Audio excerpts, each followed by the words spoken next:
Hello नमस्कार, कसे आहात सर्वजण? सर्वांना सर्वप्रथम श्री स्वामी समर्थ आणि ओम नमः शिवाय. आजचा दिवस तुम्हाला खूप छान आनंदाचा व आरोग्यदायी जावं. तर आजच्या व्हिडिओची जी सुरुवात आहे ती झालेली आहे पावसानं. तर बघा किती पाऊस पडत आहे, दारामध्ये सगळं पाणीच पाणी झालेलं आहे.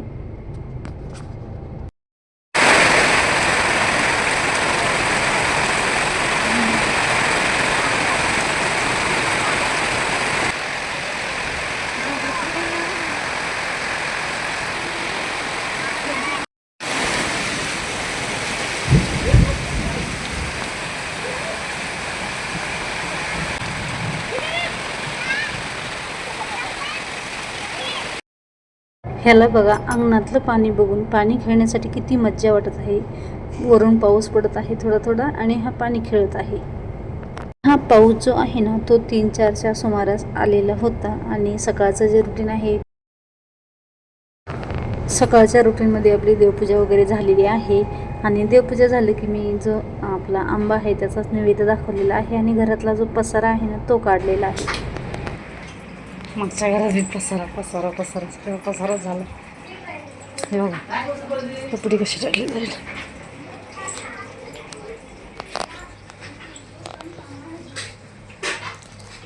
काम चालू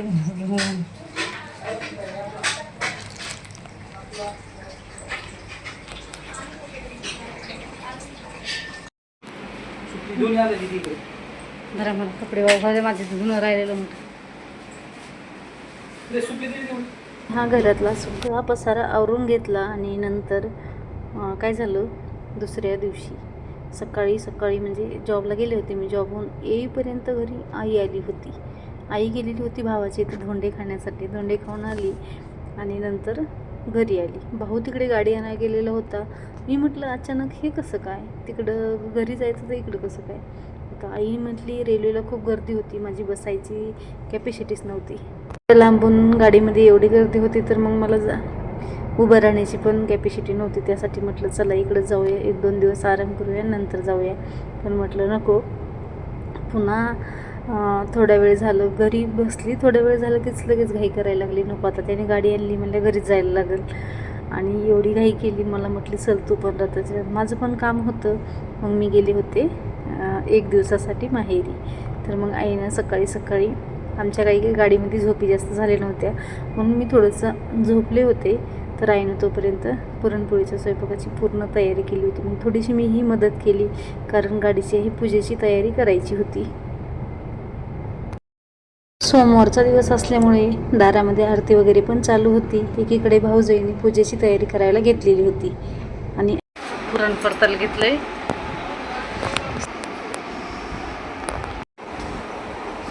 देवाची आरती चालली आणि आई गेली आरतीसाठी.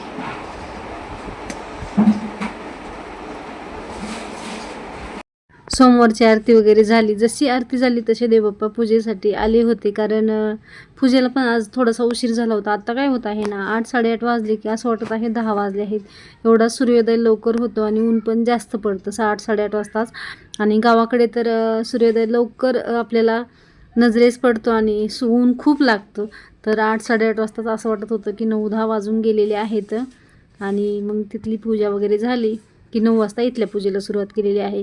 9 वाजता जी पूजेला सुरुवात झाली तर पूजेच्या म्हणजे 1 घंटा सहज इथं पूजेमध्ये गेलेला आहे. आमच्या पहिल्या गाडीची पूजासुद्धा ह्याच देवबाप्पाच्या हाताने झालेली होती. आणि ही सुद्धा पूजा जी आहे ती ह्याच देवबाप्पाच्या हाताने होत आहे. तर पहिली पूजासुद्धा मी तुम्हाला शेअर केलेली होती आणि आता ही सुद्धा थोडीशी करत आहे. सर्वप्रथम कुठलीही पूजा असेल तर आपली पूजा असते गणपती बाप्पाची. चला इथं पूजेला सुरुवात केलेली आहे. गाडीचा प्लॅन काही असा ठरवून केलेला नव्हता. आमच्या बहीण-भावंडांच्या आयुष्यामध्ये कधीच असं ठरवून काही होत नाही आहे. कधीही म्हणजे जशा गोष्टी समोर येतात ना तशा गोष्टी लगेच झेलायला तयार होतं. असं म्हणल्यासारखं की जसं की आता वाटलं हे पाहिजे तर मग ते करूया, आपण असं करतो अचानकच. आणि अचानकच म्हणजे नाही तर किती सारे प्लॅन असतात की नको बाबा आता आपलं हे सेट झालं आहे, आता आपण नंतर ते करू. असं करून प्लॅनिंग करून लोक सर्व करतात. पण आमच्या आयुष्यात तसं काही होत नाही आहे. आमचं सर्व अचानकच ठरतं आणि मग होतात त्या थोड्याशा फजित्या. तर असो लजिती फजिती केलेलं सुद्धा थोडंसं हे होतं, फजिती होते पण मागं पडतं. आणि आपल्याला ते गरजेचं सुद्धा असतं. असं म्हणतात ना, स्वप्न कधी ठरवून पूर्ण होत नाहीत, तर ते आपल्याला पूर्ण करावे लागतात. मग हे असेच आपण आलं अंगावर तर घ्यायचं शिंग म्हटल्यासारखं होतं. यानं एकदम 4-5 दिवसामध्येच गाडीचा प्लॅनिंग केला, पैसे गोळा केले आणि सर्व म्हणजे हे करूनच घेतलेलं आहे. डाऊन पेमेंट वगैरे करून घेतलेलं आहे. हप्ते वगैरे गाडीचे ठरवलेले आहेत. असं काही कॅशमध्ये गाडी नाही घेतलेली. तर असं गाडीची पूजा झाली. जसं आपण मूर्तीला स्नान घालतो, अभिषेक करतो, तसं गाडीचं सुद्धा करायचं असतं आपल्याला. तर इथं देवबाप्पाने मंत्र म्हणत होते आणि आपण एका फुलाने सर्व गाडीवर जे पंचामृत आणि जल जे आहे ते शिंपडायचं असतं. तसंच गाडीच्या मधल्या इंजिनची सुद्धा पूजा आपल्याला करायची असते. तर इंजिनची सुद्धा पूजा इथं केलेली आहे आणि तसेच गाडीवर मंत्र उच्चार करत करत पाणी शिंपडलेलं आहे आणि इथं पूजेच्या शेवटी हे केलेलं आहे, म्हणजे जी अगोदर गणपती बाप्पाची कलशाची पूजा झाल्याच्या नंतर हे केलेलं आहे. असं जसं आपण म्हणतो ना, अभिषेक झाल्याच्या नंतर गंध, धूप, दीप, अक्षता करायचे असतात, तसंच केलेलं आहे. मंत्र उच्चार म्हणजे जे मंत्राची जी अगोदर पूजा असते, अभिषेक वगैरे जो असतो तो झालेला आहे आणि नंतर जे स्वस्तिक मांगल्याचं प्रतीक आहे ते तिन्ही जागेवर काढलेलं आहे, जिथे की गाडीच्या इंजिनवरती, गाडीच्या पुढच्या पार्टवरती आणि गाडीच्या स्टेअरिंगवरती सुद्धा हळद, कुंकू, अक्षता आणि थोडंसं शेंदूर लावलेलं आहे. काय झालं? काय पुढं असतं स्टेअरिंगला स्वस्तिक असतं त्याचं, नंतर काढावं. नारळ सोडलं ते एक 5 मिनिट आरती झाला वळून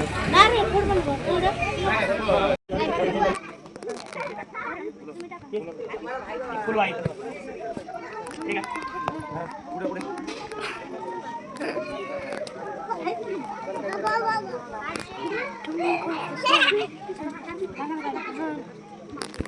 हां त्याचं काय करायचं? थांब आणते घेऊन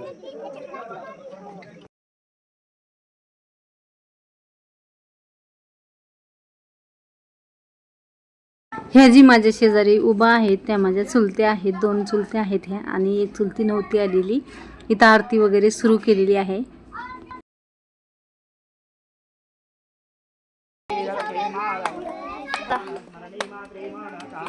धीमहि तन्नो लक्ष्मी प्रचोदयात् मंत्रपुष्पांजली. सर्व पूजा झाल्याच्या नंतर सगळ्यांना प्रसाद वगैरे देऊन गाडीला सुद्धा नैवेद्य दाखवावा लागतो. तो नैवेद्य वगैरे दाखवलेला आहे, नारळ फोडलेला आहे आणि नारळ वगैरे फोडणं झालं की गाडीच्या चाकाच्या खाली 4 लिंब ठेवायचे असतात आणि ती ठेवलेली आहेत. हे बघा इथे नैवेद्य अर्पण केलेला आहे आणि इथे पप्पा नारळ फोडत आहेत.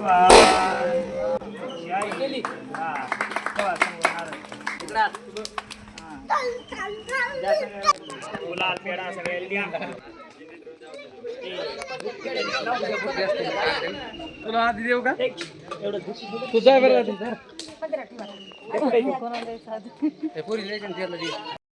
आईने पूजा वगैरे करून घेतली आणि लगेच फोटो काढण्यासाठी उभा राहिलेली आहे, कारण सगळ्यांचे एक फोटो काढून घेतलेले आहेत आणि आम्ही गेलेलो आहोत घरी. आणि नंतर ही जी गाडीच्या चाकाखाली लिंब टाकलेले आहेत त्या लिंबावरून गाडी पुढे घेतलेली आहे. असं घरी आलं की धोंडे जे आहेत ते बनवलेले आहेत आणि मी तळत आहे. आई एकीकडे पोळ्या करून घेत आहे, तर धोंडे आणि पोळ्या सोबतच करून घेतलेले आहेत, म्हणजे एका गॅसवरती पोळ्या आणि एका गॅसवरती धोंडे. तर मला तर हे धोंडे करायचा सुद्धा खूप कंटाळा आला होता, पण आता धोंड्याचा महिना होता म्हणून धोंड्याचा सुद्धा मान होताच. तर देवाला नैवेद्य आणि पाहुण्याला धोंडे हे व्हायलाच पाहिजेत, म्हणून आईनं कसे तरी मला धोंडे करायला सांगितले. कारण उशीर होत होता, मला पुढचं काम होतं, त्यासाठी ते काम करण्याचे काही म्हणजे मनच लागत नव्हतं. कारण एका दिवसात कामं करून घ्यायची म्हटलं तर खूप पळपळ होते आणि कुठेच 5 मिनटं माणूस स्थिर बसत नाही.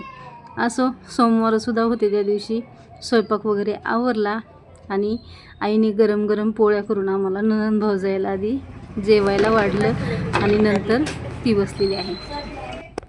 मला इथं रस करायचा विसरलेला होता, म्हणजे आंबे आणलेले नव्हते, ते कोणाला माहीतच नव्हते. त्यामुळे आई सांगत आहे 2 आंब्याचा तर रस करा. आणि इथंच मी व्हिडिओचा एंड करते. आवडला तर नक्की लाईक, शेअर आणि